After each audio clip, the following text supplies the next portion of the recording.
নমস্কার বন্ধুরা, দীপিকা রান্নাঘরে আবারও সকলকে স্বাগত জানাই। আজকে একটা দারুণ ব্লগ তোমাদের সাথে শেয়ার করব।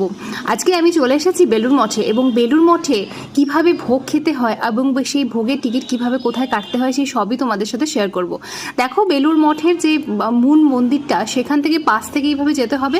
টিকিট আমরা কেটে নিয়েছি। দেখো, এই টিকিটগুলোর কিন্তু কোনো মূল্য হয় না। তুমি তোমার যতটা পরিমাণ সাধ্যমতো ওখানে ডোনেট করতে পারো, ডোনেট করবে। ডোনেট না করেও তুমি প্রসাদ খেতে পারো।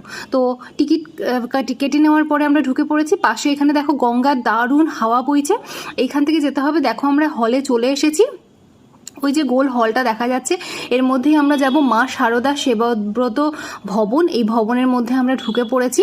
ঢুকে পড়ে দেখো, এখানে একটা ফ্লোরের মধ্যে প্রায় 2000 জন খাওয়ার ব্যবস্থা করা আছে। আর খাওয়ার ব্যবস্থা এত সুন্দর আর সিস্টেমেটিক, সে বলে বোঝাতে পারবো না। এবং এত পরিষ্কার পরিচ্ছন্ন। দেখো, থালা এবং গ্লাসে জল সাজানো রয়েছে। আমরা বসে পড়েছি সবাই মিলে।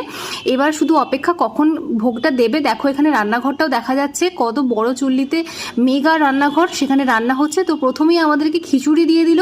খিচুড়ির সাথে আলু, পটল, কুমড়ো দিয়ে একটা 5 মিশালির তরকারি দিয়েছিল। তারপরে আমের চাটনি দিল এবং সবশেষে দিল পায়েস।